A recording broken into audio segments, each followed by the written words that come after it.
Ny tena kristiana dia mandany tenany. Betsaka amin'ny kristiana no mihevitra fa aorian'ny fanoloran-tena ho an'Andriamanitra dia milamina tsy misy atao izy.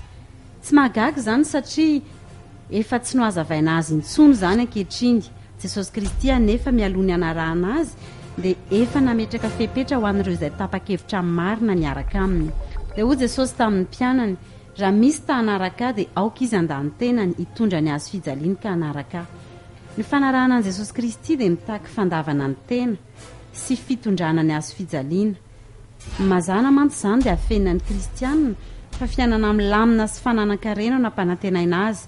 Kanefa Jesosy Kristy dia nilaza fa ny fandavana ny tena, izany hoe ny fandavana izay sitrapony nofo sy izay tiana anisan'izany ny harena sy ny fiadanana eto an-tany no takiany voalohany raha hanaraka azy.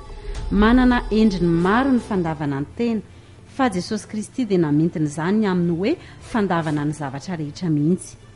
Dia hoy izy hoe, ary toy izany koa ianareo rehetra izay tsy mahafoy izay rehetra hanananareo dia tsy azo ekena ho mpianatro.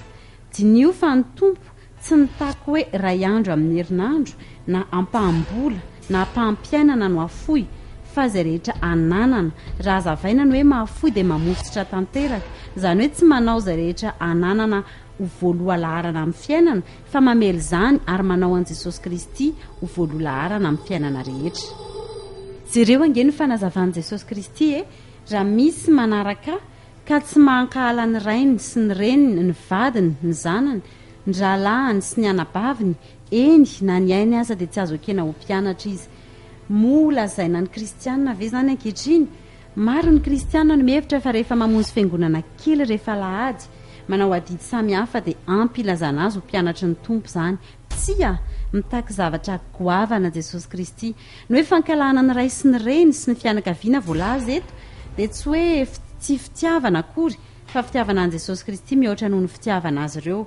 Izany hoe tsy manao azy ireo hosakana na antom-piemorana na amoizana ny fitiavan'i Jesosy Kristy. Ny tena fitiavana marina ho an'ny tompo dia manao azy sy ny fanatanterana ny sitrapony ho voalohany amin'ny zavatra rehetra. Raha manakana ny vady na ny zanaka amin'ny sitrapon'Andriamanitra dia hatakatra ny tsirairay, fa mitaky ny hitiavana azy mihoatra lavitra noho ny fianakaviana ny tompo. Ny fandavana ny tena koa dia midika ho fandavana ny safidy sy ny sitrapon'ny tena eto amin'izao tontolo izao, fa miray safidy tanteraka amin'i Jesosy dia ny fiarovana ny tena amin'ny fahamasinana ary mandany ota tsy hanapaka ao amin'ny fiainana.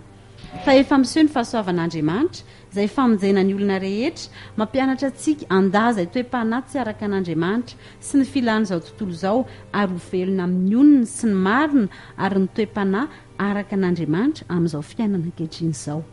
Ny fanarahana an' Jesosy Kristy araka izany dia mitaky fandavana ny tena izay midika koa ho fikatsahana ny tombontsoan'ny hafa, izany hoe tsy fanaovana ny safidin'ny tena sy ny tombontsoan'ny tena lava, fa fandavana izany mba ahazon'ny hafa tombontsoa.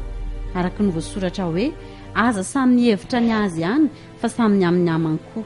Raha ny tenin'Andriamanitra no alalinina dia hita fa ny fiainana kristiana dia tsy midika ho fiadanana, fananan-karena sy fandraisana valim-bavaka sy fitahiana fotsiny, fa fiainana feno fahafoizan-tena, fitiavana ny hafa, fiheverana ny hafa, ary famonona ny safidin'ny tena sy ny sitrapon'ny tena, ny fandavana ny tena isan'andro. Rehefa miaraka amin'ny tompo marina isika dia miatsy hita izay tiantsika sy ny safidintsika foana, fa na Jesosy Kristy no mibahana. Hoy Jaona mpanao batisa hoe, izy tsy maintsy mitombo fa izao kosa tsy maintsy mihena. Betsaka ireo manompy sy manaraka an'Andriamanitra kanefa tsy miroso amin'ny fandavana ny tena. Mbola ilay izao ihany ny manjaka ary tsy mahagaga raha mikorontana sy tsy mandroso ny asa. Ny zava-dehibe ho an'ny tena kristianina marina dia ny manaiky andany tenany sy ho fatiny amin'ny tenany mba ahafahany mahavokatra. Hoy ny voasoratra hoe, lazaiko aminareo marina dia marina tokoa, raha tsy latsaka amin'ny tany ny voambarika maty dia mitoetra foana izy, fa raha maty izy dia vokatra be.